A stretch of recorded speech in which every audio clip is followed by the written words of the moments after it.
Good morning student. આજના લેક્ચરની અંદર આપણે લોકો શું જોવાના છીએ તો કે ધોરણ 8 ના વિજ્ઞાનના ગયા લેક્ચરની અંદર આપણે લોકોએ માણસ દ્વારા ઉત્પન્ન થતા ધ્વનિ વિશે વાત કરી હતી। ધ્વનિને પસાર થવા માટે એક માધ્યમની જરૂર પડે છે એના વાત કરી હતી। શૂન્ય અવકાશની અંદર ક્યારેય ધ્વનિ ઉત્પન્ન થઈ શકતો નથી એની વાત કરી હતી। હું બોલું છું ને તમે લોકો સાંભળો છો તો એના માટે કયા કયા પદાર્થો જવાબદાર છે, કઈ કઈ વસ્તુ જવાબદાર છે, ધ્વનિ કઈ રીતે ઉત્પન્ન થાય છે, કઈ રીતે નષ્ટ પામે છે, આ દરેક વસ્તુ આપણે ગયા લેક્ચરની અંદર જોઈ ગયા હતા। આજના લેક્ચરની અંદર માણસનો કાન અને ધ્વનિ કેટલું સારું ને કેટલું ખરાબ એના વિશે આપણે ચર્ચા કરવાની છે।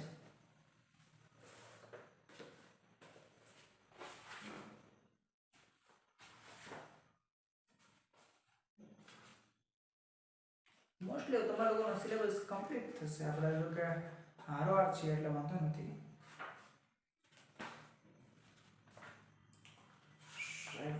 ધ્વનિ મનુષ્યનો કાન, ઓકે।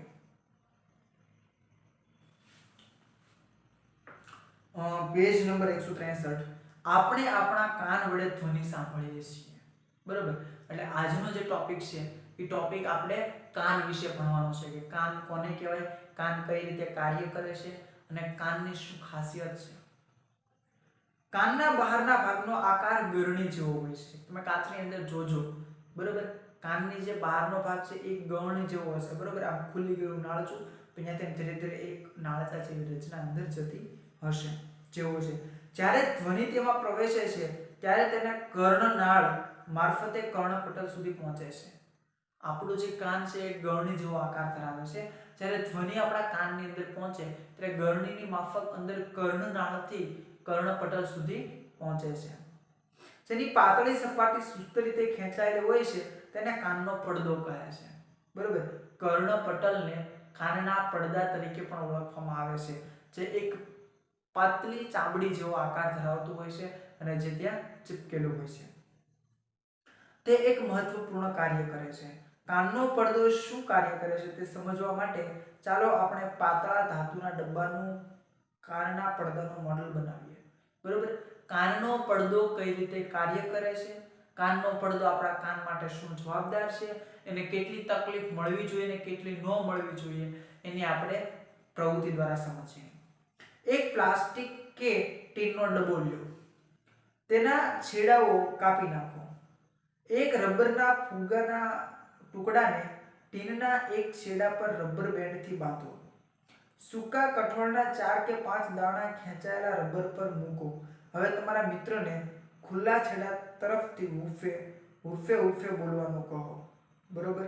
એણે શું કર્યું તો કે એક પ્લાસ્ટિકનો ડબ્બો લીધો, પ્લાસ્ટિકના ડબ્બાને નીચેથી ને ઉપરથી બંને બાજુથી કાપી નાખ્યો। હવે ઉપરની બાજુ એણે એક ફુગ્ગાનું, જે ફુગ્ગો આવે ને એનું રબર બેન્ડ ચડાવી દીધું, એની ઉપર થોડાક દાણા નાખી દીધા અને નીચેથી જે એક ભાગ ખુલ્લો છે ત્યાંથી બોલવાનું કીધું। તો બોલશો ત્યારે શું થશે તો ઉપર જે રબર જે ફુગ્ગાની પટ્ટી લગાડી છે એ ધ્રુજશે અને ધ્રુજવાના કારણે ઉપરના જે દાણા છે એ વાઇબ્રેટ થશે। કઠોળના દાણાનું અવલોકન કરો। શા માટે દાણાઓ કૂદકા મારે છે, બરોબર। શું કીધું એને તો કે જે ડબ્બો છે ડબ્બાની એક બાજુ તમારે રબરનો ફુગ્ગો મારી દેવાનો છે, ફુગ્ગો આમ ટાઈટ કરી એની ઉપર થોડા દાણા નાખી દેવાના છે, નીચેની તરફથી તમારે બોલવાનું છે। જ્યારે બોલો ત્યારે શું થશે તો કે પડદો છે એ વાઇબ્રેટ થશે અને જે દાણા છે એ હલનચલન થશે। કાનનો પડદો એક ખેંચાયેલા રબરના પડ જેવો હોય છે, બરોબર। કાનનો પડદો કેવો હોય તો કે જેમ ફુગ્ગો, જેમ ફુગ્ગાનો આમ તમે ફૂલવો ને જેમ કેમ પાતળું પડ લાંબુ થઈ જાય એ રીતે પડદો ખેંચાયેલો હોય છે। ધ્વનિના કંપનો કાનના પડદાને કંપિત કરે છે, બરોબર। ધ્વનિના કંપનો છે એ કાનનો જે આપણો પડદો હોય એ પડદાને ધ્રુજાવે છે। કાનનો પડદો કંપનોને આંતરિક કાન સુધી મોકલે છે। કાનનો પડદો જે છે એ ધ્વનિના જે ભાગને આંતરિક કાન એટલે કાનની જે અંદરની પ્રક્રિયા છે ત્યાં એને મોકલે છે। ત્યાંથી ધ્વનિના તરંગોને મગજ સુધી પહોંચાડવામાં આવે છે। આ પ્રકારે આપણે ધ્વનિને સાંભળી શકીએ છીએ। શું થાય છે તો કે ગરણી જેવા આકારથી અવાજ અંદર દાખલ થાય છે, કર્ણનાળથી પડદા સુધી પહોંચે છે, પડદો જે છે એ અવાજને, શબ્દોને ઓળખીને છૂટા પાડે છે, ત્યાંથી એને અંદરના કાન સુધી મોકલે છે અને અંદરના કાનના જે સાધનો છે એને મગજ સુધી પહોંચાડે છે અને મગજ અવાજને ઓળખે છે। આ આખી પ્રક્રિયા સેકન્ડના 100માં ભાગની અંદર થઈ જાય છે. સામેનો માણસ બોલતો હોય એના લિપસિંગની સાથે સાથે આ શબ્દો છે તમારા કાનની અંદર થી મગજ સુધી આ પ્રક્રિયા કરી નાખતા હોય છે. બહુ સેકન્ડના કરોડો ભાગની અંદર આ પ્રક્રિયા ઝડપી થતી હોય છે. કંપનનો કંપ વિસ્તાર, આવર્તકાળ અને આવૃત્તિ. બરોબર, આ ત્રણ શબ્દો અત્યારે તમારે માત્ર શબ્દો આવે છે. આગળ અને આખા ચેપ્ટર અને આખા દાખલાઓ આવશે. અત્યારે ખાલી તમારે સમજવાનું છે. આપણે શીખ્યા છીએ કે કોઈ પદાર્થને વારે વારે આમ તેમ ગતિ કરવાને પદાર્થનું કંપન કહે છે. બરોબર, મેં તમને વાત કરી હતી કે જ્યારે તમે કોઈ વસ્તુ બોલતા હો અથવા તો અવાજ આવતો હોય ત્યારે જે ધ્રુજારી થાય છે, આ ધ્રુજારીની જે અપડાઉન જે આખી પ્રોસેસ છે, બરોબર, આને શું કહેવામાં આવે છે? કંપન તરીકે ઓળખવામાં આવે છે. આ ગતિને દોલિત ગતિ પણ કહે છે. બરોબર, આ કંપનને બીજું શું કહેવામાં આવે છે? દોલિત ગતિ પણ કહેવામાં આવે છે. ફરી વખત કહું છું, જ્યારે કોઈ પણ અવાજ થાય છે, કોઈ ધ્રુજારી થાય છે, કોઈ વાઇબ્રેશન થાય છે, ત્યારે એના તરંગો ઉપર નીચે આ રીતે આમના ઉપર નીચે ગતિ કરતા હોય છે. આ ગતિ કરતા જે ભાગને શું કહેવામાં આવે છે? કંપન અથવા તો દોલન તરીકે ઓળખવામાં આવે છે.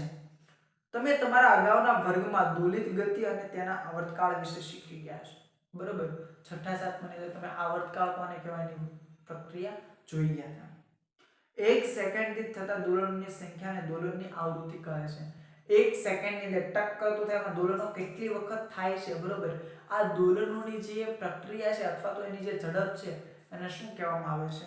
તો કે 1 સેકન્ડ દીઠ દોલનોની સંખ્યાને એની આવૃત્તિ કહેવામાં આવે છે. આવૃત્તિને હર્ટ્ઝ એકમની અંદર દર્શાવવામાં આવે છે. તેનો સંકેત Hz છે. જો 1 સેકન્ડ દીઠ એક દોલન થાય તો આવૃત્તિ 1 હર્ટ્ઝ કહેવામાં આવે છે. બરોબર, જ્યારે 1 સેકન્ડની અંદર દોલનો કેટલી વખત થાય છે એના ઉપર આખી પ્રક્રિયા કામ કરે છે. જો એક પદાર્થ 1 સેકન્ડમાં 20 વખત દોલન પૂરા કરે તો તેની આવૃત્તિ શું હોય? એક પદાર્થ 1 સેકન્ડમાં 20 દોલન પૂરા કરે તેની આવૃત્તિ કેટલી હોય? 20 હોય. બરોબર, 1 સેકન્ડની અંદર કોઈ પદાર્થ જેટલા દોલનો પૂરા કરે છે એ એની આવૃત્તિનો ટૂંકમાં એની આવૃત્તિ કહેવામાં આવે છે. તમે ધ્વનિ ઉત્પન્ન કરતા પદાર્થને જોયા વગર ઘણા પરિચિત ધ્વનિને ઓળખી શકો છો. બરોબર, તમે કોઈ પણ પદાર્થના પરિચયમાં આવ્યા વગર ઘણા બધા ધ્વનિ તો તમે આમના ઓળખી જાઓ કે આ બોલે, કાગડો બોલે છે, આ ચકલી બોલે છે, આ કબૂતર બોલે છે, આ ભેંસ બોલે છે, આ માણસ બોલે છે, આ અજ્જો બોલે છે, આ કોઈ બી વ્યક્તિ બોલતું હોય તો એને જોયા વગર તમને આમ ઘણી ખબર પડી જાય કે આ વ્યક્તિ આ જ બોલતો હોય. કેમ કે બધાના અવાજ છે જુદા જુદા હોય છે. બધાના અવાજના ટોન એટલે ગળાની અંદરથી જે પીચ નીકળે છે, આ પીચ બધાની કેવી હોય છે? અલગ અલગ હોય છે. તે કેવી રીતે શક્ય બને? એ માટે આવશ્યક છે કે ધ્વનિ અલગ અલગ પ્રકારના હોય. બરોબર, તમે કોઈ વ્યક્તિ બોલતું હોય તરત તમે ઓળખી જાઓ કે આ પ્રિયંકા મેડમનો અવાજ છે, આ ખુશ્બુ મિસનો અવાજ છે. બરોબર, તમે દરેકના અવાજ ઓળખી જાઓ. કદાચ એની સામે ન જોવો તો કેમ ખબર પડે? તો કે દરેક લોકોના અવાજનો ટોન, દરેક લોકોને બોલવાની જે અવાજ છે એ કેવો હોય છે? જુદો જુદો હોય છે. તમે ક્યારે વિચાર્યું કે કયા પરિબળો માટે અલગ પડે છે? તમે ક્યારે વિચાર્યું કે બધાના અવાજ જુદા જુદા શું કામ હશે? કંપ વિસ્તાર અને આવૃત્તિ એ ધ્વનિના અગત્યના ગુણધર્મો છે. બરોબર, કંપ વિસ્તાર અને આવૃત્તિ આ બંનેના કારણે દરેક લોકોના અવાજ છે એ જુદા જુદા હોય છે અને આ બંને ધ્વનિના એક અગત્યના ભાગ છે. ધ્વનિના અગત્યના ગુણધર્મો છે. શું તમે ધ્વનિને તેના કંપ વિસ્તાર અને આવૃત્તિનો આધારે અલગ અલગ કરી શકો? એણે કીધું કે શું તમે ધ્વનિની આવૃત્તિ અને એની પ્રબળતાના ધ્વનિની આવૃત્તિને આધારે અને કંપ વિસ્તારના આધારે તમે એને અલગ અલગ પાડી શકો કે આ અવાજ અલગ છે, આ અવાજ અલગ છે, આ સારો છે, આ ખરાબ છે, આ ધીણો છે, આ ઘાટો છે? તો કે હા. પ્રબળતા અને પીચ. પ્રબળતા એટલે શું છે? લાઉડનેસ. પ્રબળતા એટલે તાણે બોલવું અને પીચ એટલે તીણું. બરાબર, ચકલી બોલતી હોય સાવ ધીમે ધીમે પણ એની પીચ વધારે હોય અને સિંહ જોરથી ગર્જના કરે પણ એની પીચ કેવી હોય? નાની હોય. પીચ એટલે બેઝ. આપણી ભાષામાં જો બહુ તમે વિચારો તો પીચ એટલે તીણાપણું. બરોબર, પીચ એટલે પ્રબળતા એટલે તમને ખબર છે અવાજ વધારે ઘટાડે, વોલ્યુમ ફાસ્ટ ધીમું, પ્રબળતા એને કહેવાય. પણ તીણાપણું વધારે કે ઓછું એને કહેવામાં આવે છે પીચ. એક ધાતુના ગ્લાસ અને એક ટેબલ સ્પૂન લ્યો. ચમચાને ધીમે ધીમે ધાતુના ગ્લાસની ધાર પર અડાડો. હવે તેમાં ઉત્પન્ન થતો ધ્વનિ સાંભળો. ત્યારબાદ ચમચા વડે ધાતુના ગ્લાસ પર તીવ્ર પ્રહાર કરો અને ઉત્પન્ન થતો ધ્વનિ ફરીથી સાંભળો. જ્યારે ગ્લાસ પર તીવ્ર પ્રહાર થયો ત્યારે શું ધ્વનિનો અવાજ મોટો સંભળાયો? પહેલા એમ કીધું ખાલી ચમચાના ધારને અડાડો એટલે ટીન ટીન એવો અવાજ આવશે. પણ એમ કીધું ચમચાના જોરથી એની પર પચાડો તો અવાજ અલગ આવશે. ગ્લાસની ધારને સ્પર્શે તે રીતે એક થર્મોકોલનો નાનો દડો લાવો. બરોબર, ગ્લાસની ધારને સ્પર્શે એ રીતે એક થર્મોકોલનો નાનો દડો લાવો. ગ્લાસ પર પ્રહાર કરી તેને કંપિત કરો. દડો જેટલો દૂર સ્થાનથી થાય છે તે જુઓ. દડાનું સ્થાનાંતર એ ગ્લાસના કંપનના કંપ વિસ્તારનું માપ છે. એને શું કીધું તો કે ધાર ઉપર એ દડાને મૂકીને પછી એને કંપન કરો. દડો કેટલો દૂર જાય છે, કેટલું સ્થાનાંતર કરે છે. બરોબર, આ એના કંપ વિસ્તારનું સ્થાનાંતર છે એમ કહેવામાં આવે છે. ગ્લાસ પર ધીમેથી પ્રહાર કરો અને પછી થોડા જોરથી પ્રહાર કરો. આ બંને કિસ્સામાં કંપનના કંપ વિસ્તારની સરખામણી કયા કિસ્સામાં વધારે થઈ છે? ગ્લાસને પહેલા શાંતિથી ધીમે ધીમે મારો અને એના કંપ વિસ્તારનું અવલોકન કરો અને જોરથી મારો ત્યારે એના કંપ વિસ્તારનું અવલોકન કરો. નીચે તમને માહિતી આપેલી છે. ધ્વનિની પ્રબળતા ધ્વનિ ઉત્પન્ન કરતા કંપનના કંપ વિસ્તારના વર્ગના સમપ્રમાણમાં હોય છે. ઉદાહરણ તરીકે જો કંપ વિસ્તાર બમણો કરવામાં આવે તો પ્રબળતા 4 ગણી થાય છે. કંપ વિસ્તાર બમણો કરવામાં આવે તો પ્રબળતા 4 ગણી થાય છે. અંડરલાઈન કરી લેજો. પ્રબળતાને ડેસિબલ એકમની અંદર માપવામાં આવે છે. નીચેનું કોષ્ટક જુદા જુદા ઉદ્ગમોના આવતા પ્રબળનો ખ્યાલ આપે છે. નીચે તમને ધ્વનિનો સાઉન્ડ આપ્યો છે કે કયો અવાજ કેટલા ડેસિબલનો છે, કયા અવાજમાં કેટલું માપ છે, કયા અવાજમાં કેટલું ધીણાપણું છે. પરંતુ તમારે લોકો યાદ નથી રાખવાનું, માત્ર તમારી માહિતી માટે છે. સામાન્ય શ્વાસોશ્વાસની પ્રક્રિયા 10 ડેસિબલની હોય છે. મંદ ગુપચુપ જે હોય બરોબર 30 ડેસિબલનું હોય છે. સામાન્ય વાતચીત આપણે જે કરતા હોઈએ એ 60 ડેસિબલની હોય છે. વ્યસ્ત ટ્રાફિક 70 ડેસિબલનું હોય છે અને સરેરાશ ફેક્ટરીનો અવાજ 60 ડેસિબલનો હોય છે. ને 80 ડેસિબલનું 80 ડેસિબલ કરતાં વધારે પ્રબળ ધ્વનિ શરીર રીતે કષ્ટદાયી હોય છે. બરોબર, 80 ડેસિબલ કરતાં જે વધારાનો અવાજ છે એ આપણા શરીર માટે અને આપણા મગજ માટે નુકસાનરૂપ સાબિત થાય છે. ધ્વનિની પ્રબળતા તેના કંપ વિસ્તાર પર આધાર રાખે છે. જ્યારે કંપનનો કંપ વિસ્તાર વધારે હોય તો ઉત્પન્ન થતો ધ્વનિ મોટો હોય છે. જ્યારે કંપન નાના હોય ત્યારે ઉત્પન્ન થતો ધ્વનિ નબળો અને મંદ હોય છે. તો સામાન્ય છે, એમાં કંઈ શીખવા જેવું કે સમજવા જેવું નથી. કોઈ બાળકના ધ્વનિની સરખામણી પુખ્ત વયના વ્યક્તિ સાથે કરો. શું કોઈ તફાવત છે? નાનું બાળક બોલતું હોય એનો અવાજ તમે જુઓ, એ કોઈ મોટા વ્યક્તિ પુખ્ત વયના વ્યક્તિ સાથેના અવાજને કમ્પેરિઝન કરો તો નાનું બાળક હોય એનો અવાજ તીણો અને પતલો હોય. જ્યારે મોટા વ્યક્તિઓ વાત કરતા હોય તેનો અવાજ જાડો અને ઘૂઘરો. જો બે ધ્વનિ સામાન્ય રીતે જોરથી બોલાયેલા હોય તેમ છતાં તેઓ કેટલીક રીતે જુદા પડે છે. ચાલો આપણે જોઈએ કેવી રીતે જુદા પડે છે. બરોબર, કોઈ બે ધ્વનિ છે, એ બંને ધ્વનિ એક સાથે બોલવામાં આવેલા છે, જોરથી એક સરખા અવાજથી બોલવામાં આવે તો એ બંને કોઈકને કોઈક રીતે અલગ પડે. માની લો કે કોઈ છોકરી જોરથી રાડ પાડે ને કોઈ છોકરો જોરથી રાડ પાડે તો જે અવાજ છે બંનેના અવાજની અંદર ફેરફાર દેખાય છે. બંનેના અવાજ અલગ અલગ તમને જોવા મળે છે. ધ્વનિનું તીણાપણું તેની આવૃત્તિ નક્કી કરે છે. બરોબર, ધ્વનિનું તીણાપણું ધ્વનિ જેટલો પતલો કે નાનો હોય એ શું નક્કી કરે છે તો કે ધ્વનિનું તીણાપણું એની આવૃત્તિ નક્કી કરે છે. જો કંપનની આવૃત્તિ વધારે હોય તો આપણે કહી શકીએ છીએ કે અવાજ તીણો છે. બરોબર, કંપનની આવૃત્તિ જેમ વધારે હોય તેનો અવાજ તીણો હશે, તેની પીચ વધારે છે. જો કંપનની આવૃત્તિ ઓછી હોય તો આપણે કહીએ છીએ કે એની જે તીણાપણું છે કેવું છે? ઓછું છે.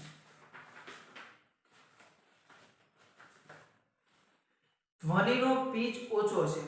ઉદાહરણ તરીકે ડ્રમ એ ઓછી આવૃત્તિ કંપન છે, તેથી તેની ઓછી પીચ વાળો ધ્વનિ ઉત્પન્ન કરે છે. જ્યારે બીજી બાજુ સિસોટીનો આવૃત્તિ વધારે હોય છે, તેથી તે વધારે પીચ વાળો ધ્વનિ ઉત્પન્ન કરે છે. પક્ષી ઉચ્ચ પીચ વાળા ધ્વનિ ઉત્પન્ન કરે છે, જ્યારે સિંહ છે એ ગર્જનાની પીચ ઓછી હોય છે. જોકે સિંહની ગર્જના ઘણી વધારે પ્રબળ હોય છે, જ્યારે પક્ષીઓનો ધ્વનિ દુર્બળ હોય છે, બરોબર. પક્ષીઓ તીણું તીણું બોલે છે, એ બહુ દૂર સુધી સંભળાતું નથી, પણ એની પીચ કેવી હોય છે, હાઈ હોય છે. સિંહ જોરથી ગર્જના કરે, આખા જંગલમાં સંભળાય, પણ એની પીચ કેવી હોય છે, ઓછી હોય છે. એટલે જેમ તીણાપણું વધે એમ પીચ વધે, અને જેમ પ્રબળતા વધે એમ પીચ ઘટે. આપણે દરરોજ બાળકો અને પુખ્ત વ્યક્તિઓના અવાજ સાંભળીએ છીએ. શું તમને અવાજની અંદર કોઈ તફાવત જોવા મળે છે? નાના બાળકો બોલતા હોય તીણું તીણું બોલતા હોય, એનો અવાજ છે પીચ હાઈ પીચ વાળો હોય. છોકરીઓનો ટોન હોય હાઈ પીચ વાળો હોય, જ્યારે છોકરાનો અવાજ છે એ બેઝ વાળો હોય છે.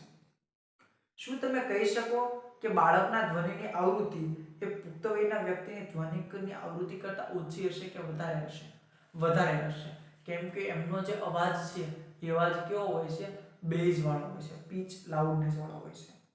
સામાન્ય રીતે સ્ત્રીના અવાજની આવૃત્તિ વધારે હોય છે અને પુરુષના અવાજની આવૃત્તિ ઓછી હોય છે, બરોબર. આજના લેક્ચરની અંદર મિત્રો આપણે શું ભણ્યા, તો કે કંપ વિસ્તાર, આવર્તકાળ, ધ્રુજારી, બરોબર, પીચ અને લાઉડનેસ, બરોબર. જેમ જેમ પ્રબળતા વધે એમ પીચ ઘટે, અને જેમ જેમ પીચ વધે એમ પ્રબળતા ઘટે, બરોબર. જોરથી બોલવું એને પ્રબળતા કહેવાય, તીણું બોલવું એને પીચ કહેવાય. તમારે લોકોએ હોમવર્કની અંદર એ જોવાનું છે કે તમારા આસપાસના વાતાવરણની અંદર, બરોબર, તમારી આજુબાજુના એરિયાની અંદર શાંતિથી બેઠીને બધા અવાજ પહેલા સાંભળીને નોટ ડાઉન કરવાના, બરોબર. પક્ષી બોલે છે, ઝાલર વાગે છે, બકરી બોલે છે, બાજુવાળા માસી બોલે છે, જે બોલતા હોય, કોઈના પંખાનો અવાજ આવતો હોય, કમ્પ્યુટરનો, સ્વિચનો, જેટલી વસ્તુનો અવાજ તમને સંભળાય દરેકને એક પેજની અંદર નોટ ડાઉન કરવાના છે, અને પછી લખવાનું છે કે આની બે ખાના પાડવાના. દાખલા તરીકે હું, ચલો એ નોટિસ કરીએ આપણે ત્યારે.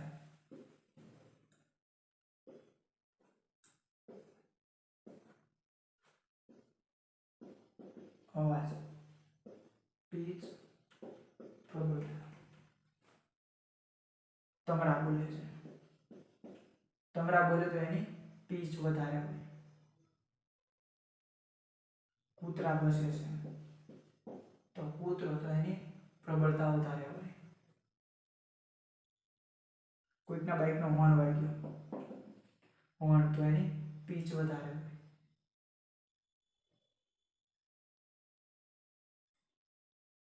હવે શેનો અવાજ આવે છે? ટંકોરી વાગે છે મંદિરની, ટંકોરી અથવા બેલ, તો બેલની હું પીચ વધારે હોય. તો આ રીતે તમારે લોકોએ તમારી આજુબાજુ સંભળાતા દરેક અવાજને આ રીતે નોટ ડાઉન કરવાના છે. કોણ ક્યુ બોલે છે, કોની પીચ વધારે છે અને કોને પ્રબળતા વધારે છે, એ રીતે તમારે લોકોએ લખી અને અલગ અલગ ભાગની અંદર વિભાજિત કરવાના છે.